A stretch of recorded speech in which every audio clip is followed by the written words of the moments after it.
Hey, welcome everybody. It is Wednesday, 7 o'clock. Time for Sci-Fi Distill. We have a special episode. Joining Mary Beth and myself is Brian Mix and the Salt Vampire from Planet M113, Nancy, Hi, guys. aka Dave Harvey. We'll see how long Dave can stay in that mask before he. Yeah, the over/under is. So we are gonna talk about the Land the Shuttle Galileo project that they are working on for Ticonderoga, New York, of course, set tour.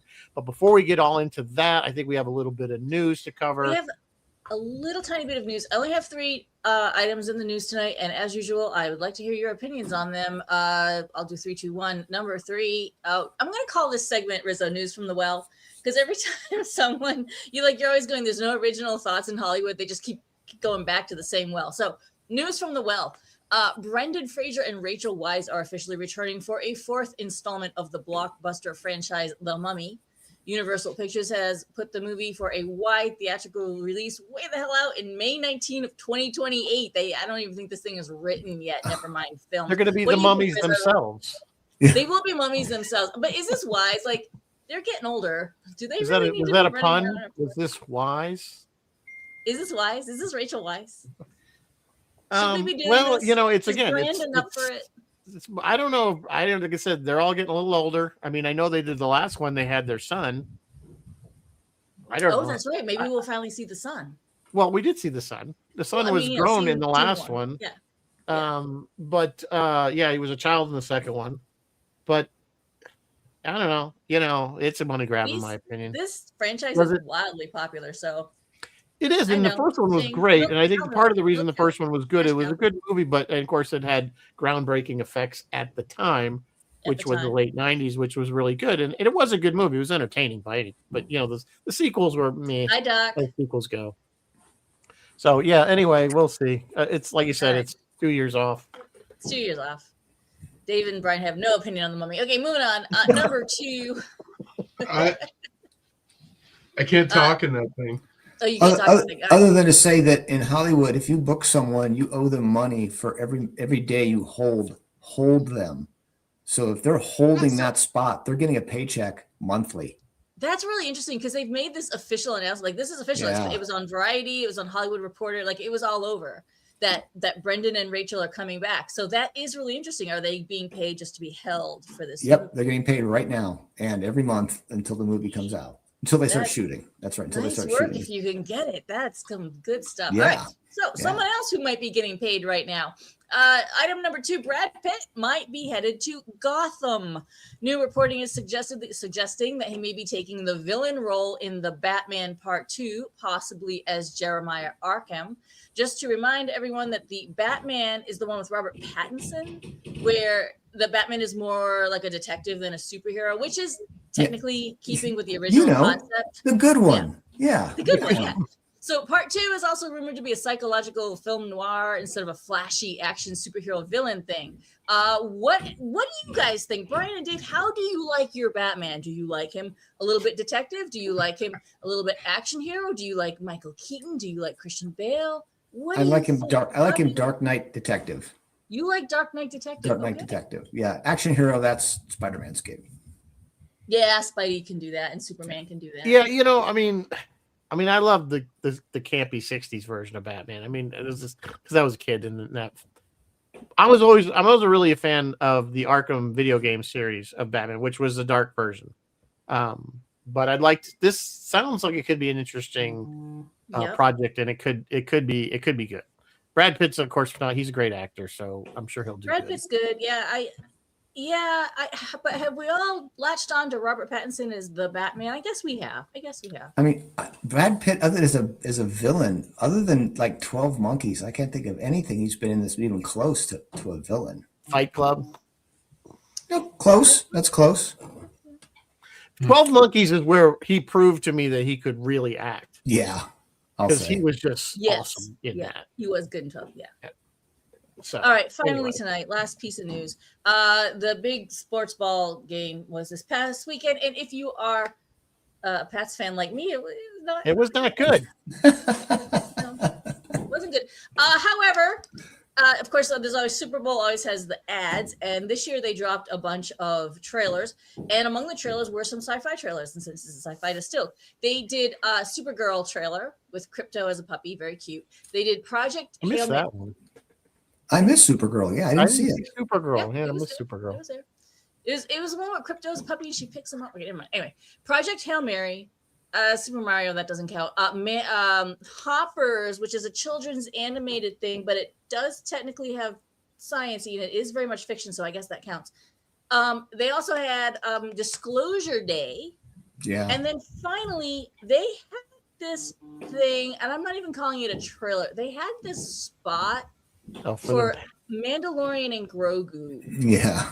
That I could not make heads or tails of. Rizzo, it's getting quite. There's a lot of. There's a lot of. Can you briefly tell everyone what the spot was, like what was happening in the spot? So it starts out with you see kind of this paw in the snow, and then it pulls. You basically realize it's a tauntaun, which we really haven't seen since. Well, you're going way too fast here. It starts in a long snowy shot of what looks like a horse is being pulled in a carriage with the same voiceover guy that does the Budweiser. Right, so it's supposed to look like a Budweiser. It looks like a Budweiser. And then it reveals that it's them in kind of this, Star Wars-esque right.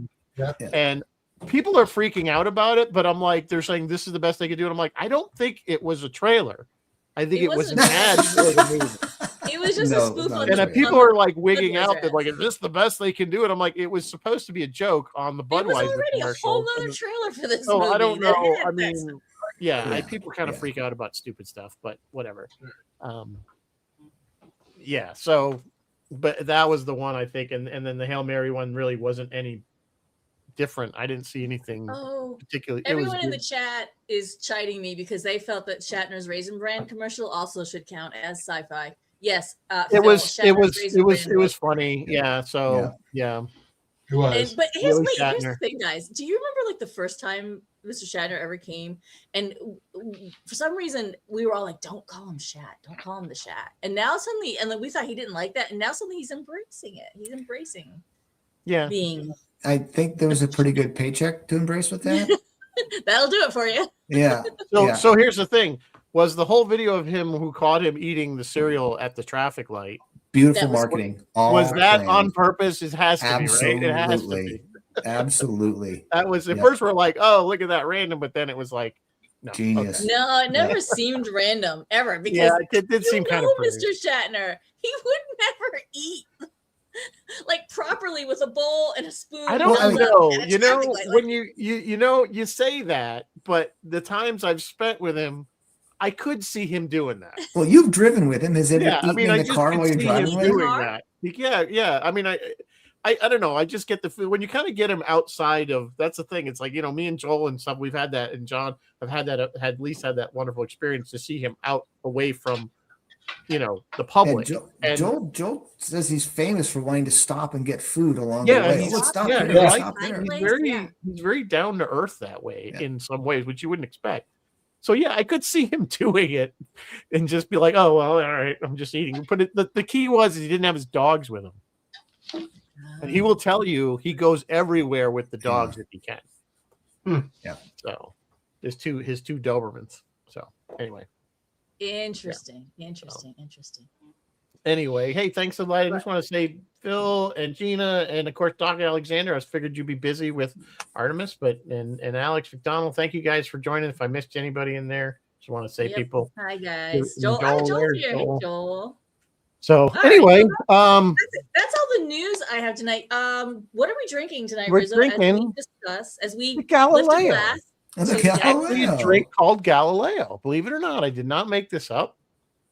Campari sweet vermouth, Contro, lemon juice, and some tequila.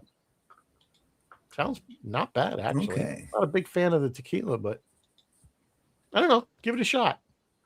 Okay. Maybe we need to get that together when we christen it. We'll have it. We need to have. We there can't. You go. Actually, we're talking about. We can't serve it. We can drink it off hours. We're talking about drink it at the pub later. But... We can drink it at the pub. We're talking about a cocktail reception in the. Not the briefing room, in the recreation room during the September event. We lost Dave. He'll be back. Keep going. He'll be back. We're a cocktail reception in the recreation room on the set in September. So that's All right, one let's of find one out. of our Let's find out about Kickstarter that because add-ons. there may be rules about alcohol. So we'll, Click on that. Sorry. Maybe synthahol. You're right. We have to work that out. Okay, Exactly. so let's back up a little bit. You guys have been working on that. Everybody, hope most people watching know they're aware of the Shuttlecraft Galileo from the original TV series. It, of course, it was lost for many years, and there's some interesting story behind that. If you guys, how much you want to talk about that, and then it was restored. I'm giving the very, very Evelyn Wood abridged version. Ultimately, it was in Houston at NASA for many years, toured a little bit around the country. And basically, NASA wanted to kind of move it out, change of management, I guess. And it ended up in Ticonderoga. Of course, we didn't have any space for it at the set tour. So that is what this project is about, is to build the space, the landing, the shuttle bay, we'll call it, the hangar, whatever. And Brian and Dave have been working very, very hard on this project, and they're starting a Kickstarter, which was, I'll let them go from here, but tell us about the project in general. Either one. Okay. Well, the James was able to work out with the city some land out in front of the building, and we poured a foundation. We're able to get that done. So the foundation's poured, and the contractor is ready to go as soon as it stops snowing in Ticonderoga to start building our building. We just need some funding, and we decided to do a Kickstarter to try to get the funding to build the building to put the Galileo in. Now the Galileo is there. She's safe in a nice warm building for a little polish up before she goes into the final building. It's what? Too warm. Too warm. Too warm. We just got our heating bill for the Galileo. That's why he said that. Yeah, it's really cold in Ticonderoga. Yeah. Yeah. So we're running a Kickstarter. We've got a bunch of cool events and things you can receive for your pledge. Okay. Yeah. So, the thing. Go ahead. I was going to jump in too. Is that the studio tour is a long tradition of the little engine that could. I mean, James started it, and a bunch of you guys were all there long before I came around, where it really was that little engine that could story of like 2 sticks put together make 3 sticks, and suddenly you got a studio, and you're shooting films and then transitioning to this thing. And in the same level, what people need to understand is it was very difficult and expensive to figure out how to put this thing on. And a lot of attempts by James to figure it out. And we're very fortunate that it was able to be figured out, and that we're looking for everybody's help to do a little help with the little engine that could. That's the Star Trek studio tour, and make this happen, man. We should mention, just in case the folks don't know, that this is a Paramount sanctioned museum. This is not a bunch of fans who put together a fan film and we're going to invite people over and have them give us money. No, this is a Paramount sanctioned, licensed facility, and we're building a building right next to it. Yeah. So tell us about, well, I guess what you're thinking of. So the building, the concrete's been poured, and it's going to come off. If those of you have been to the set tour before, and how the parking lot is, it's going to come off the front of the parking lot into the parking lot, I should say. So, I mean, what are you guys thinking about as far as the interior? I know there was some talk of video walls at one time. Well, that's actually what's really exciting about that is we've got Star Trek set designers, Doug Drexler and Darren Dockerman, ready to design us a shuttle bay. So they're going to design what the inside of the shuttle bay is going to look like. One of our stretch goals in our Kickstarter is to put up it's called a volume wall in TV. It's what they use on The Mandalorian for where they put a video background behind the actors act. We can do the same thing there and put the Galileo in the shuttle bay on the Enterprise, flying in space, landing on a planet. But like I said, that's a stretch goal. We have to build a building first, and then we'll worry about the video wall in the background. Yeah. Right. And it's not just, so people understand that it's not just a metal building that we got. There's a lot to it, because you have to have environmental controls. To be put in a Star Trek term, you got to have power. You need lighting. It's all kinds of things that go in there. It's not just this metal storage facility that it's going to go in. It's going to be like its own little studio, really. Yeah, Rizzo's going to hang lights for us. We're going to get a real cool little light show. So you Yeah. have nighttime We're gonna- Galileo, you have daytime Galileo, you have taking off Galileo. Yeah, it's gonna be awesome. Yeah, and I've tapped, like I think I told you guys, I tapped you guys. I think a lot of people online know Jeff Barkledge, who worked with us on New Voyages and knows Finnerman Lighting.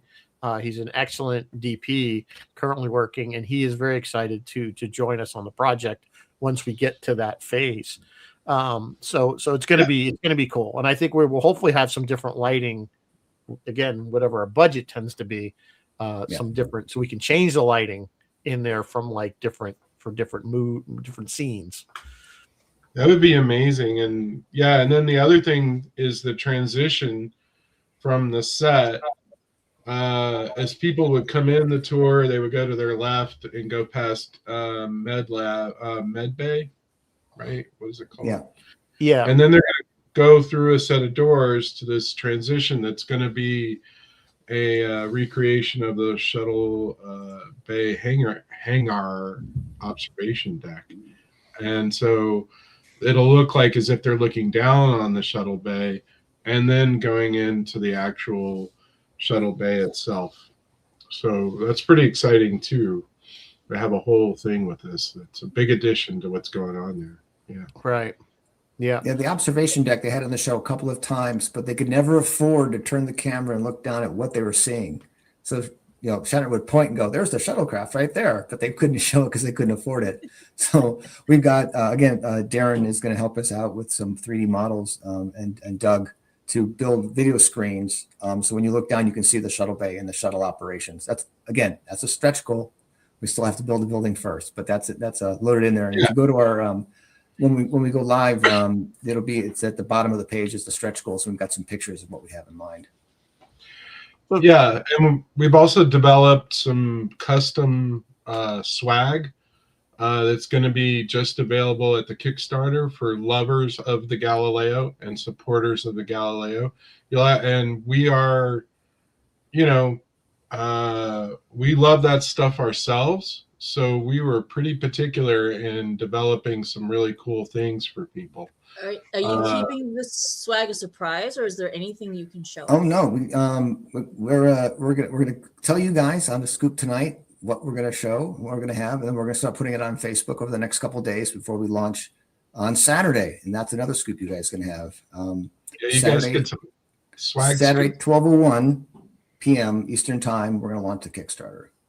And that's when you can start getting the cool swag. And the big item, I think the biggest item is one of these, and I'll hold it up here. This is a sample of what it's going to look like. We have actual pieces from the Galileo for when it was restored, pieces they couldn't reuse because they're too damaged. In a little display case like this is something you can pick up starting Saturday on our Kickstarter page. Very cool. That's a big Galileo. This is, I thought a number of people who are into Star Trek know this glass because it's a recreation of the glass that Gene Roddenberry gave to set and crew at a party, and Matt Jeffries did the artwork for. And what we are doing is this same glass is still available. Arcane Knowledge, so we do that stuff. It's a Libby blah blah blah glass you can still get. So we're doing a Galileo glass that is going to be in gold, that will be a set with this, so that if you have this or if you don't have it, it's a great bit of Star Trek lore. And we're putting out on the same glass a super gorgeous looking glass that people can get, beautifully produced, because it's fun. The other exciting thing, I don't have a sample with me, is Michael Okuda, who's designed patches for NASA and for the Smithsonian Institution, has designed us a patch, a Mission Galileo patch that you'll be able to get on our Kickstarter as well. And I think that's super cool because it's rare you get someone. What's great about this project is because people love the Galileo so much, you're getting these artists who are professionals in the business donating their talents to help us out. It's great. Yeah, Mike really also hit on what's become our logo for the whole thing. This sort of minimalist shuttlecraft image that we love, that came out in the process of developing the patch, and now it's on the t-shirt that we're going to have, and people can get a I helped land. What does it say on the back? I helped Brian? land the Galileo on the back of the T-shirt. Yeah, and then it has the minimalist shuttle on the front, and it's a gorgeous shirt. And then we've got the hats for it too, a Galileo hat. They're super sharp. I was trying to see. I have that framed logo we did at Shatner, but my office has exploded with all this business. Yeah. I have no idea where it is in the pile here. That's It's okay. here. We'll all see it. We'll For all sure. see it when Yeah. Kickstarter launches, of course. So what are so those are some of the I want to say lower tier, but what are you guys planning for, like some big potential? So much. So much. We're excited, like They're really excited. Really, Yeah. it's you can see the grin on my face. So there's two Yeah. events coming up. There's the 60th anniversary event in June with William Shatner, and then there's the shuttle launch day or Galileo weekend is going to be in September. So we have events on both of those upcoming things at the set. The first one, the exciting one, is we're going to have a backstage tour of the Galileo. So the Galileo won't be on the set; it'll be in its little hangar where it is now, getting cleaned up with William Shatner. So you can sign up to have your photo taken with Bill, and hang out for about half hour with Bill, talk about the shuttle, see our progress so far. And then the real exciting one is never before offered and exclusive is a dinner with William Shatner. And when I say a dinner with William Shatner, I'm not talking about the Admiral's dinner with 100 people. It's 10 people. Yeah. You, 10 people. 10 Private people, dinner? and Bill Shatner. Unheard of. Yeah. Ridiculous. Very private dinner. Like That's people's awesome. dream to get to have a private dinner with the man, the myth, the legend, Captain Kirk. That's really special. So And that's something I'm sure a lot of people talk about just going up to when he's there at the set and getting the bridge chat or something is kind of their once in a lifetime. Can you imagine? This is like the next level up. yeah. Yeah. Yeah. No, I mean, it is for 10 lucky people, it'll be an evening of a lifetime. The guy, as you know, and we know from being there, Mike knows, this guy's amazing. And he's a presence. And he will light up that table. And it'll be a thing to remember. Yeah. I don't know if I'll be alive at 94, but if I am, I would love to do that. He's almost he'll be 95 next month. If you can believe 95, that. Yeah. And to be doing that, it's amazing. And then are we telling who's at the dedication event? Is that Well, we can talk about the dedication event in September. So that's the November things. And then in September, we're doing a whole bunch of things. all the things. All the things, Oh. including a rechristening of the Galileo in its new home.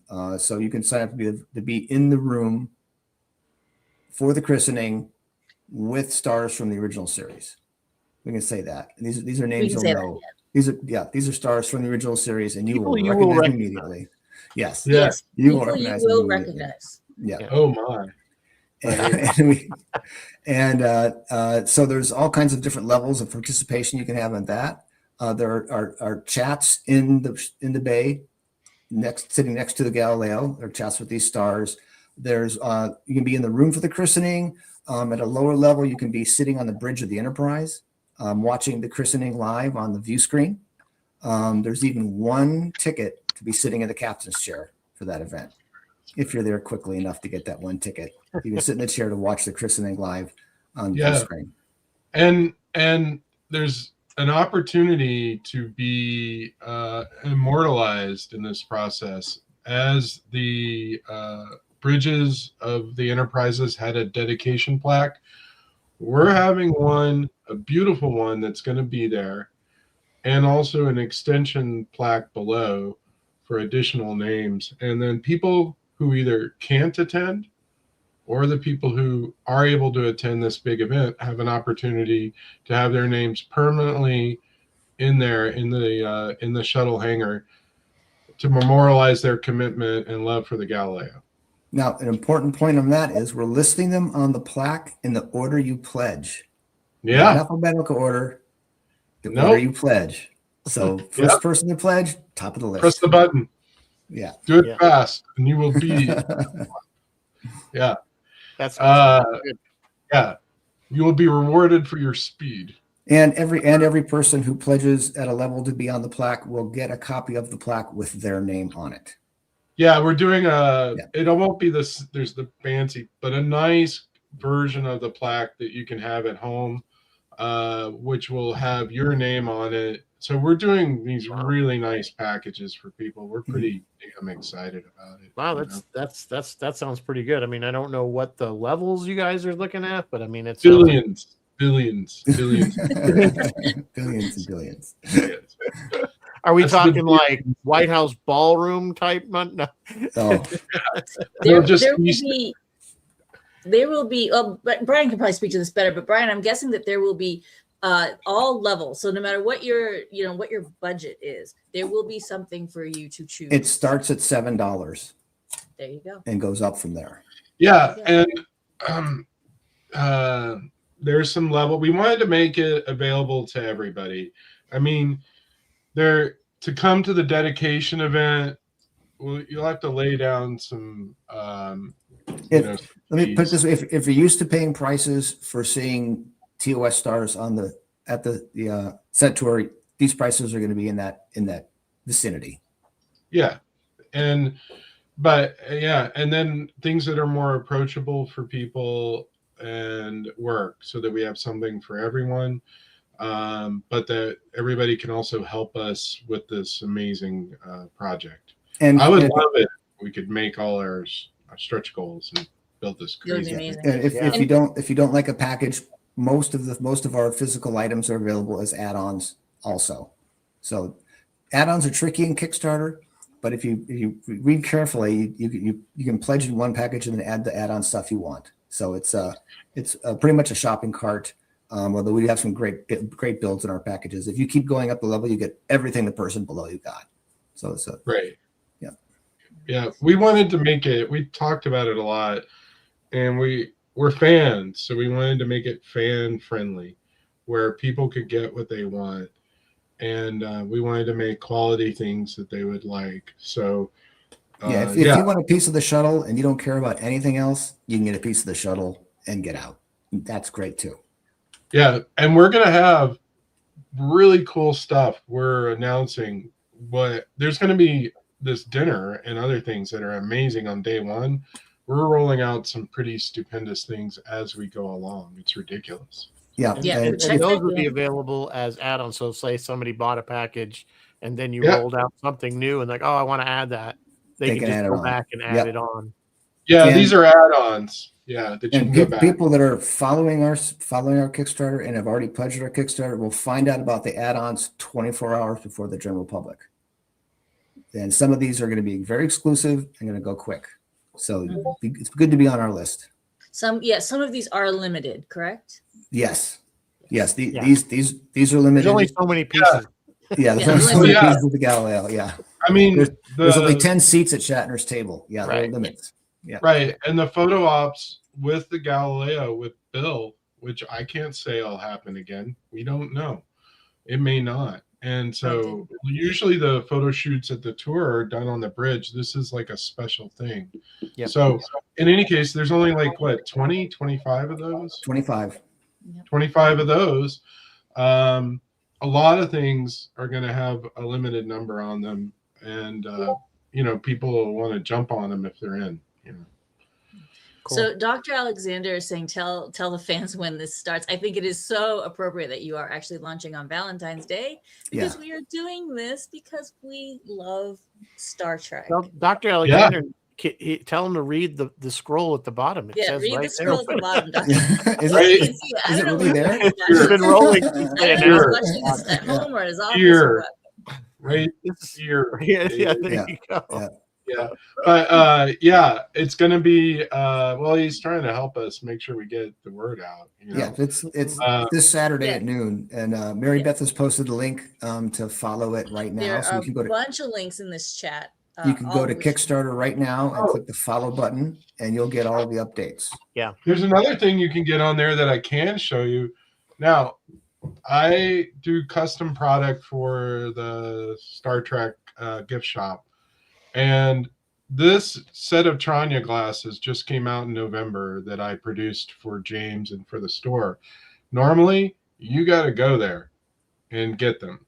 Like, that's how it is. You want to show up, you want to get a set of these, but these are going to be available, these Tranya glasses, which are gorgeous, is for sale as an add-on as well.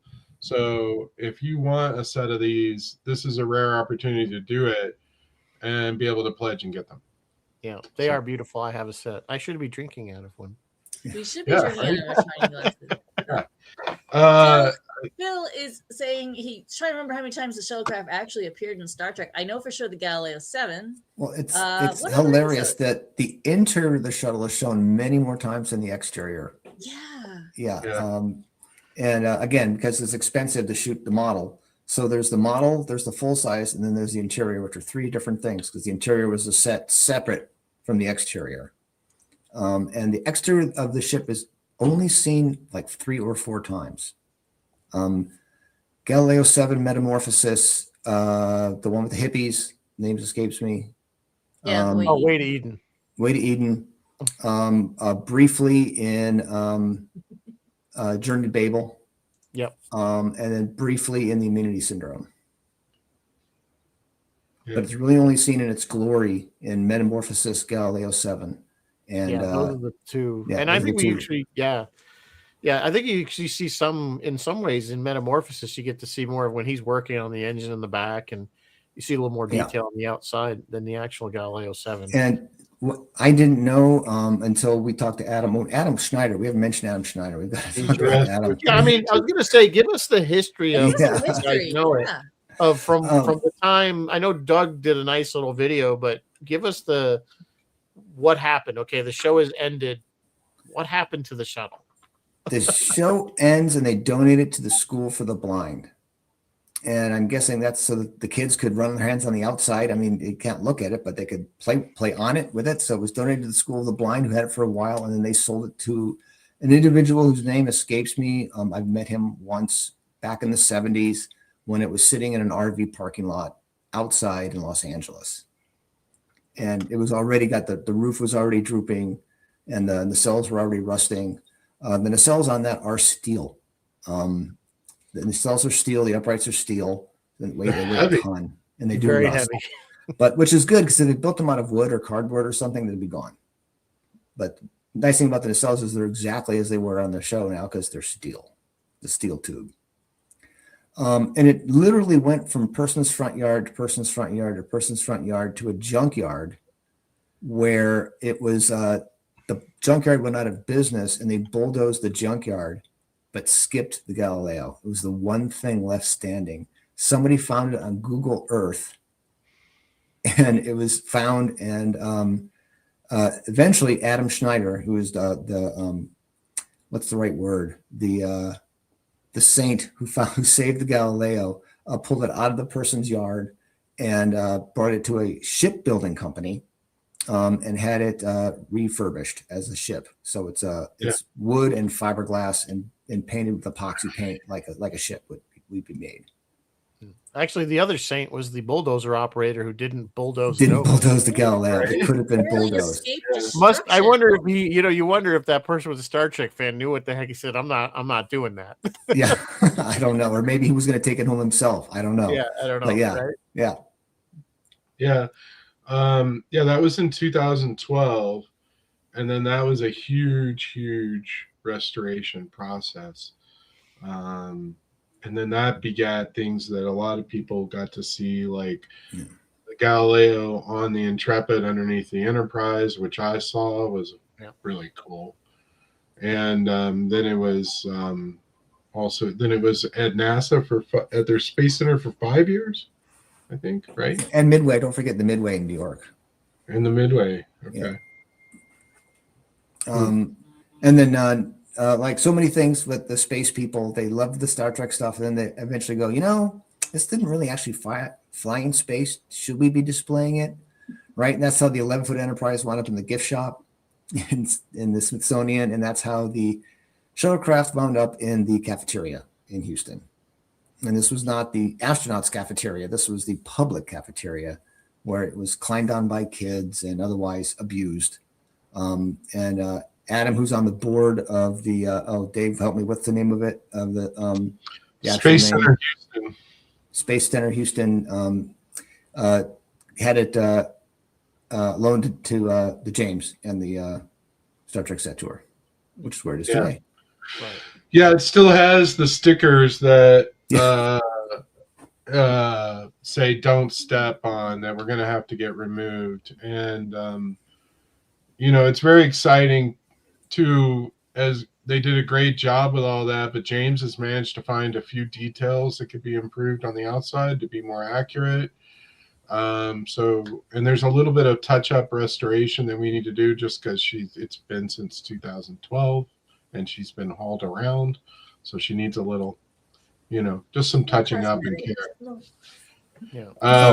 I see William has a text in here. Does the SFX model still exist? Yes, it just recently sold at auction.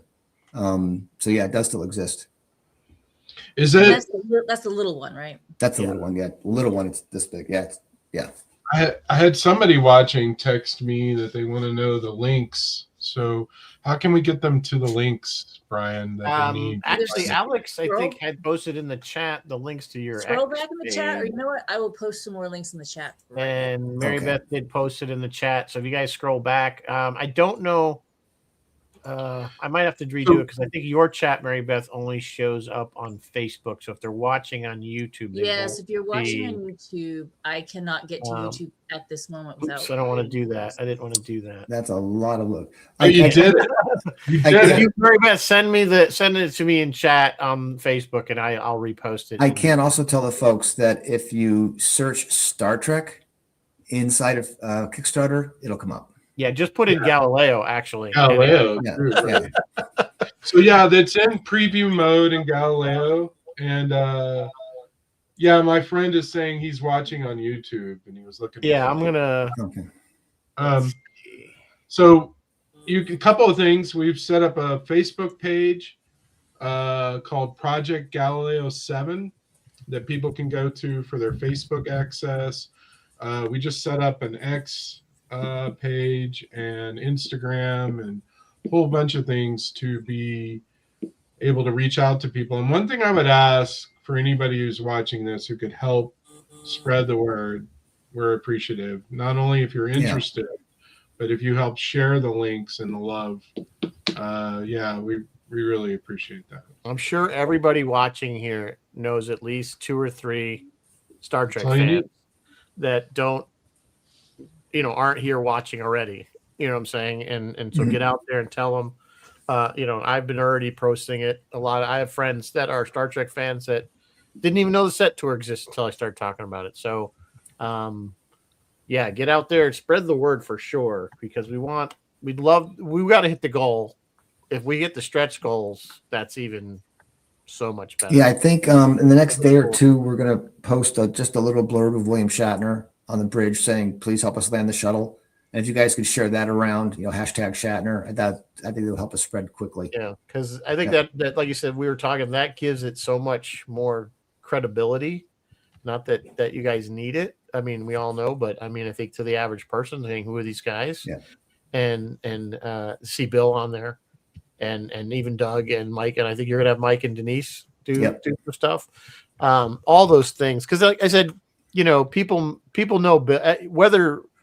I don't think there's a person in this country who doesn't know who William Shatner is. At least they've heard the name.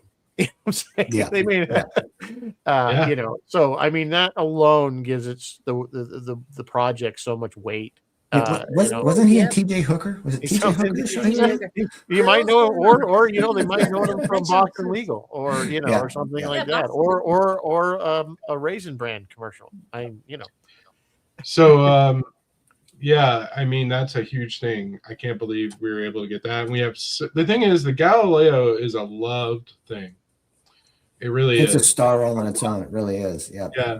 And there's a lot of fans and a lot of people like the Akutas and Doug Drexler and Darren Dockerman has been just donating so much time to helping. Yeah. And so many other people that are really helping with this. I'm going to give a shout out to Brandon, who's watching, is a friend of Brian of mine and a fellow Star Trek nerd who is also a big lover of the Galileo. And he's hip deep in this project. He's just kind of a silent partner until just now. Yeah. Yeah, he's been a huge help too. And it takes many of us just trying to figure out, guys, like this, we have to move this thing and it weighs thousands of pounds. Yeah. And when we touched it up, we have to move it from where it is carefully into this new facility. And that's a whole thing. And like, Brian and Brandon and I are putting our heads together on how to do that safely and carefully and also in a reasonable budget. That's going to be a fun day because we're going to basically parade this thing down Main Street, Ticonderoga. Because we're at one end and it's at the other. We're just going to have to parade it right down close the street and parade the Galileo down. It's going to be a thing that day. Yeah. Galileo moving day. Yep. And that'll be exciting. And it's big. I know it's 3/4 scale to how big it should be for the interior, but when you stand next to it, it's huge. Yeah, it is huge. I really didn't get it until we like unwrapped stand next to it and go, damn. This thing and when we looked at it that day when we moved it into where it is now, it didn't even have the nacelles on it. Yeah.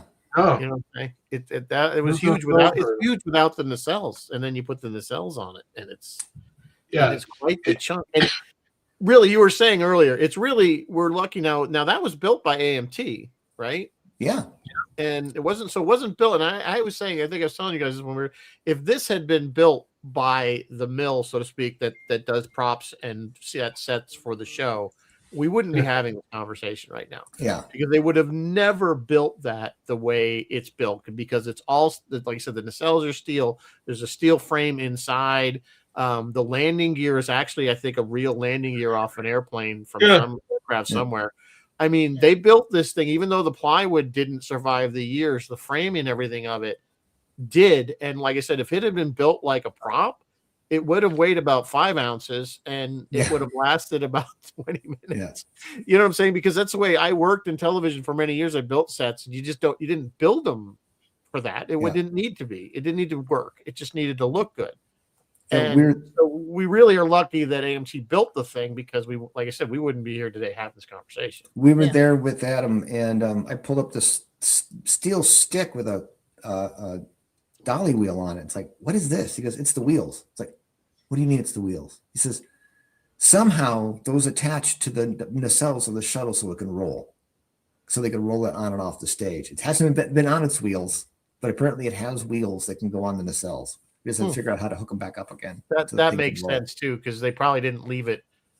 You know, they had a separate set area or studio for their Planet sets, and I imagine they would roll that in and out as needed, or into their whatever set they had for the shuttle bay. And then you just put a little alien shrubby thing in front of the wheel. And then and away it goes. Yeah, behind it, exactly. So. Yeah, you were talking earlier about, I mean, when it was at the Intrepid was where I saw it the first time. And when we were was one of the first events that the set tour did in New York. It was the 50th, right? Yeah, it was the 50th anniversary of Star Trek. So we're over 10 years ago.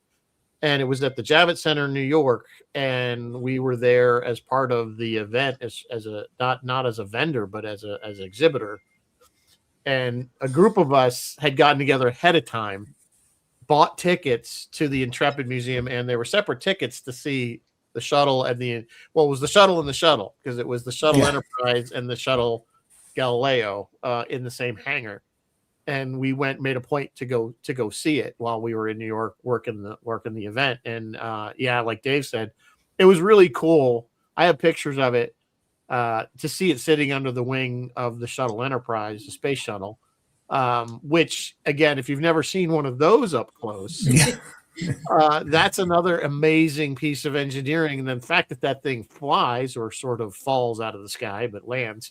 Falling with style. Yeah, they called it the Flying Brickyard, I mean, back in the day. So, that was much bigger than I think my brain wrapped around it until you see it sitting on its landing gear, you know, and then of course now here's Galileo tucked under one of the wings.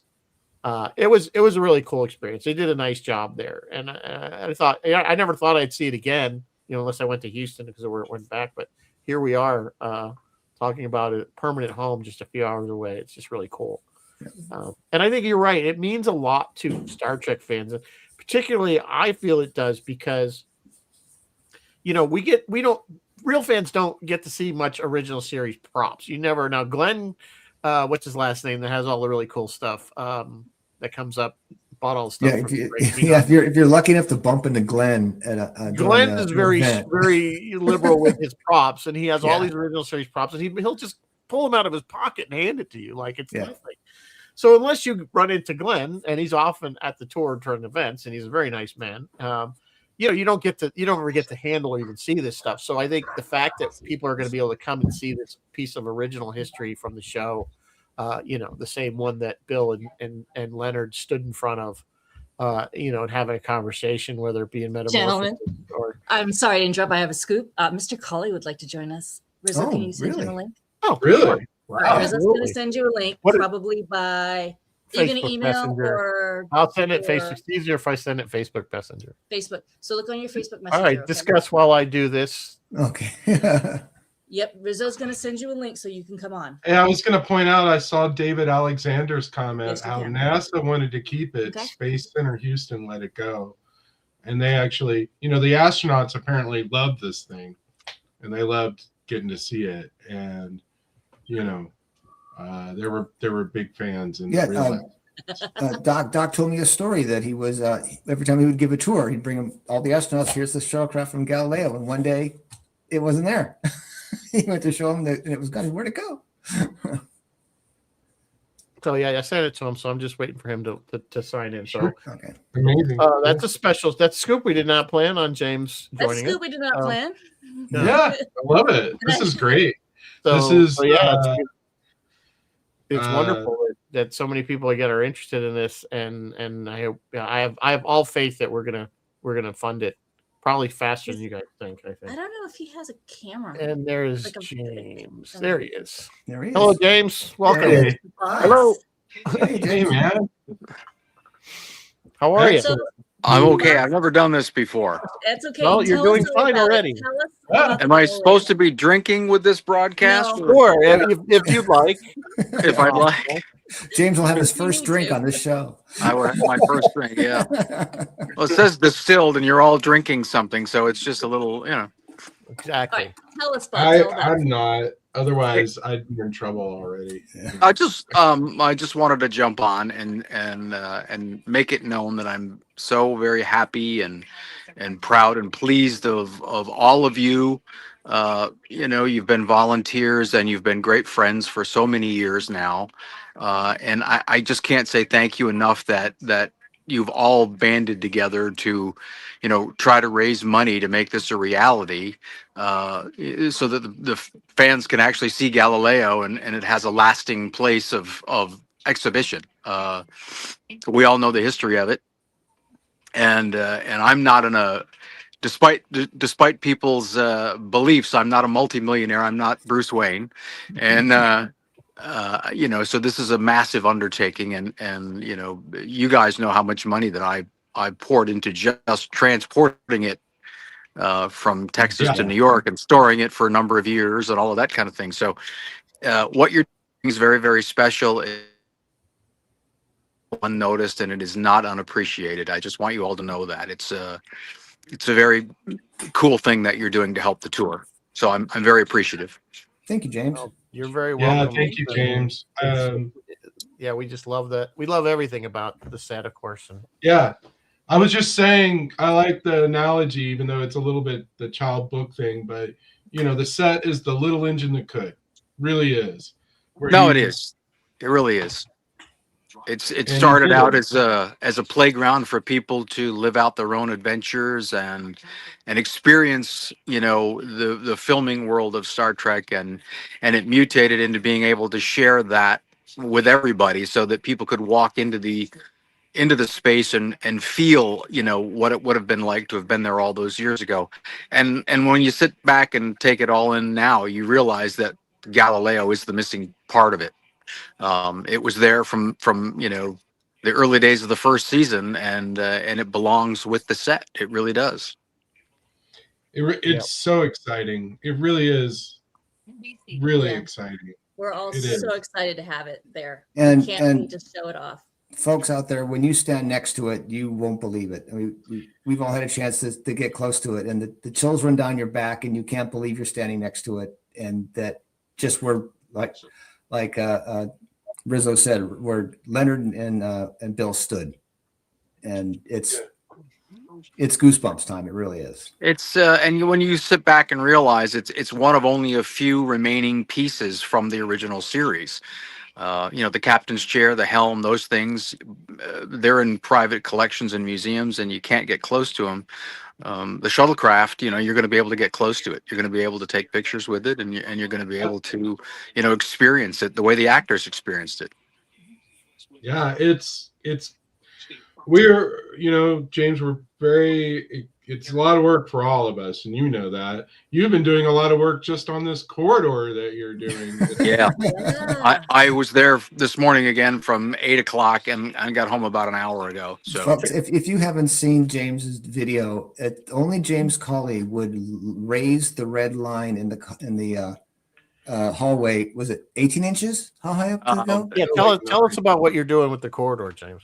well, the corridor had to be last summer. I had a great conversation with Donnie Versiga from Roddenberry.com. He'd been wanting to come to the tour for a long time, and he was quite overwhelmed with it. And when he walked through the corridors at some point in the afternoon, he pulled me aside and he said, "Hey, have you looked at the red line at the top of the corridors, because it looks different than the screenshots I'm looking at." And so he pulled me aside and we started looking at shots, and there was a discrepancy definitely in what we had done and what was done on the original series. And after we started looking at this, we realized that the blueprints, the elevations that I have, were drafted in early 1965. So we believe that they built the set a certain way and then realized when they went to series that they had to change it to make it easier to film. So basically that red line changed, and I'm not going to get into dimensions and all of that kind of thing, but for obvious reasons, guys, you know the reasons, but we had to change it. And so that made it so that we had to tear out all of the headers throughout all 40 some, you know, feet of the curved corridor, and then the two short corridors. We had to tear it all out and do it over. And in the course of studying the screenshots that we had, the high definition shots and the cut scenes that we had, we realized that even that the moire inserts in those headers were cutouts, and that they were actually backlit, that they dropped a light bulb down into each one from the top. And it's really incredibly visible in the first season because they changed colors, and and we know they're internally lit because there's no color splash. The colors are confined to the moire, and there's no way you could bounce the light off the moire and just contain it in the moire. So we knew instantly that they were internally lit. So we've made all those changes. And one thing we should add here is the guy that mentioned to James that should be higher. His job at the Roddenberry.com is building the 3D model of the Enterprise you can walk through. Right. So And that's he the was kind of detail guy that would go to James. He's the only other person in the world besides James who would see this and go, "Oh, we have to change that." Yeah. And it's funny that I never caught it, but you know, it's one of those things where you have the original blueprint and you're looking at it and you take it as gospel.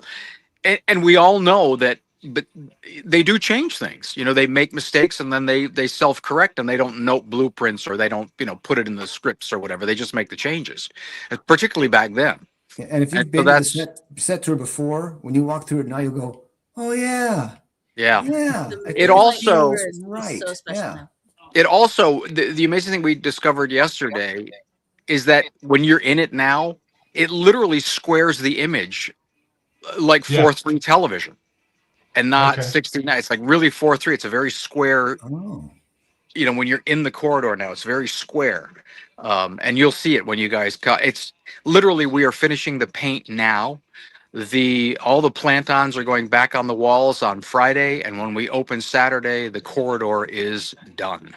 Nice. Wow, that's So, yeah, amazing. you have kind of a little event going on Saturday, right? That you Yeah, might yeah, wanna just a little pitch it. Valentine's thing with a little reception for those that bring their loved one with them, and Green some light for screenings. everybody. Yeah, absolutely. Yeah, So yeah, that's and they exciting. can And we're find out about gonna that, of course, on your website, StarTrekTour.com.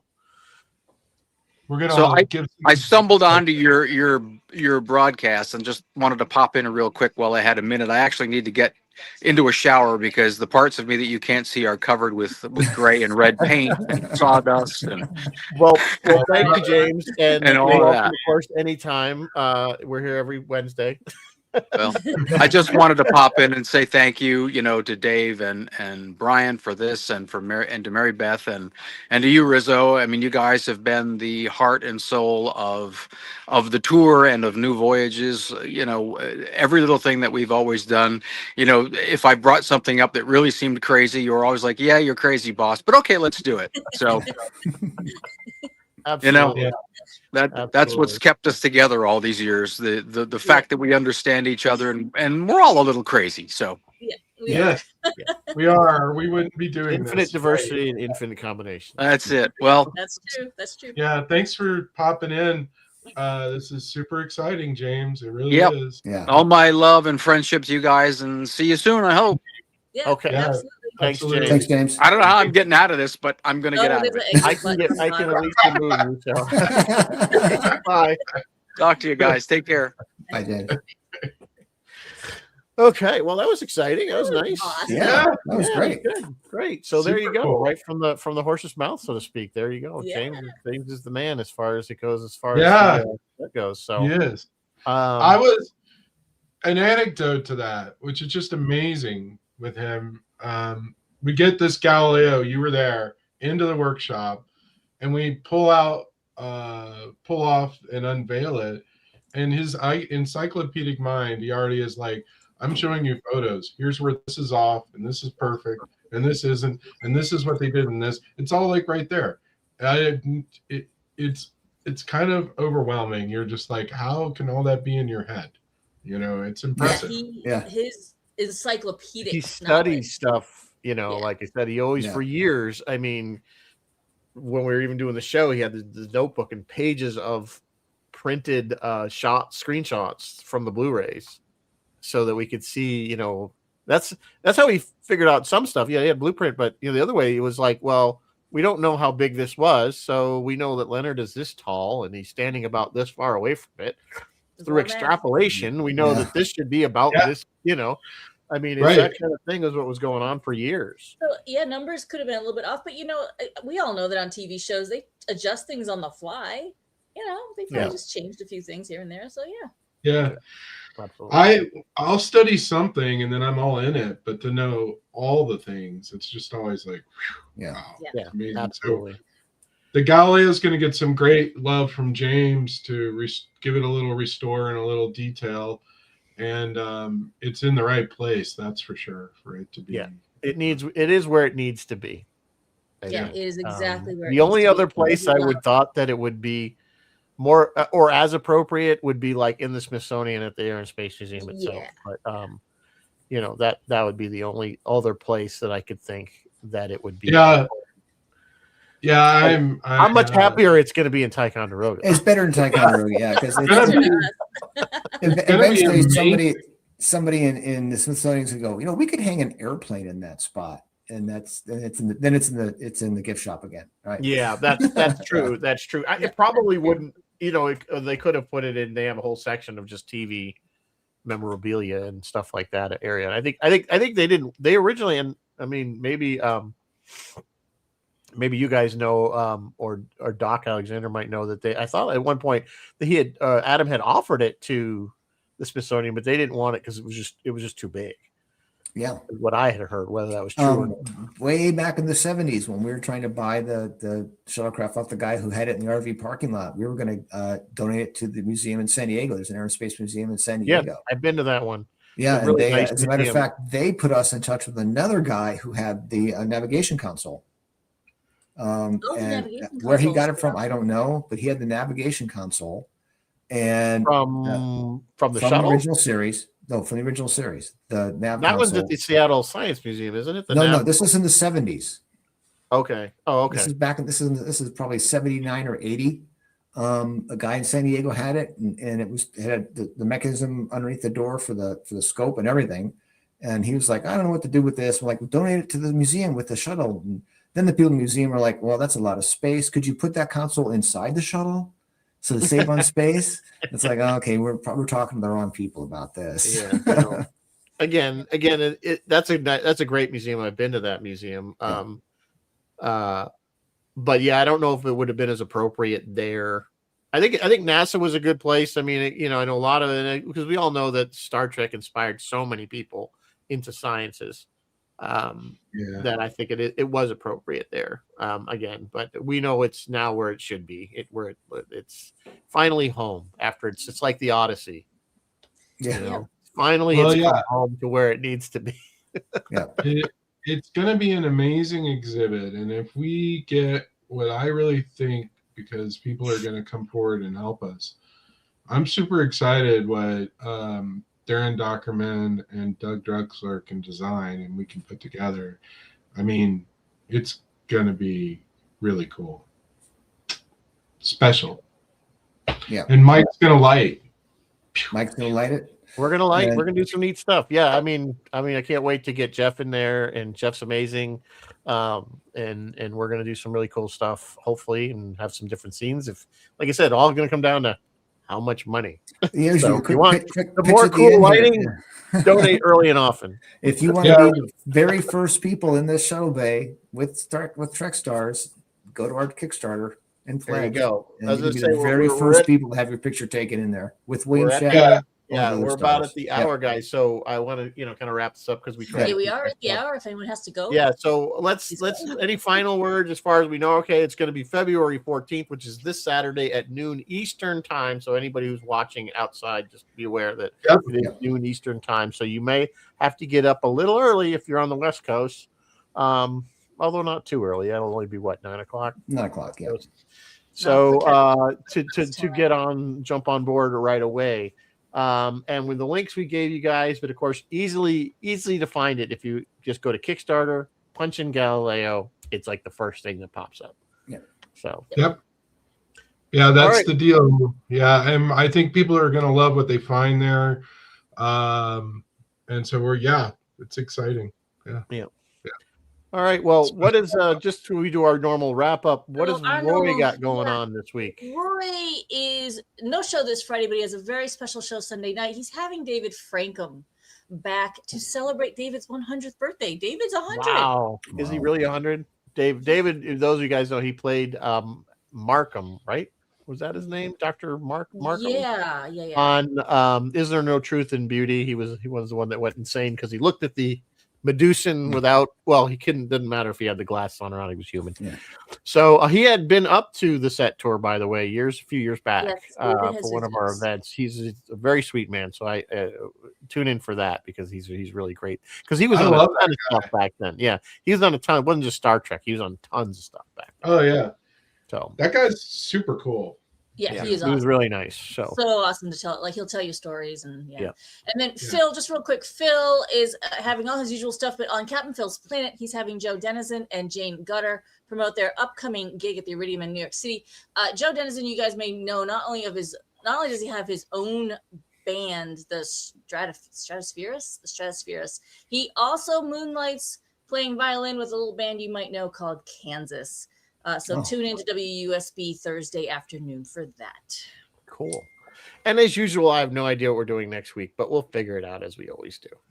I want to thank Brian and Dave. I am so excited. Absolutely. I want to thank both of you guys for coming on and filling us in on this great project, and look forward to, I'm going to be there at noon, ready to spend my money. Do not tell my wife. She's not watching, so I can say this. And a shout out to you, Mary Beth, too. You've been a part of this. It's super important, too. Everybody in this screen. I'm just scheduling the thing. I'm not. Everybody on this screen is helping with this. Oh, yeah. I love and care for Star Trek. And That's a thing. Yeah. No, but thank you guys for Thanks, pushing this, getting it going. You know, sometimes that things need a kick to get started. Yeah. Yeah, and Brian's a pun great there. partner, and we were able to we work well with projects together, and we were great. This is a big one. The big one. Ooh. Yep. This is a big one. But, Yes, this is yeah. probably one of the larger. I mean, certainly we've never done a Kickstarter as a set tour, so this is definitely a big deal. This is And we a have first, never had anything this large, physically or otherwise, to really, you know, we've had unveilings, we've done new sections of the set, but this is really a big deal. Guys, would you be willing to come back to give us a little update? You don't have to be on for the whole hour, but would you be willing to come back and give us a little Oh, update? yeah. Absolutely. Yeah. Yeah. Sure. All right, we'll loop back in a bit, you know, whatever we feel is an appropriate amount of time. Now, how long is the Kickstarter running for? Usually those are what, a month or? Believe it or not, we haven't set a date yet. About 30 days. How do we put it that way? About 30 days. So it'll probably end around March 15th, I would guess. Yeah. Most of them that in my experience, that's a good pattern to run. Yeah.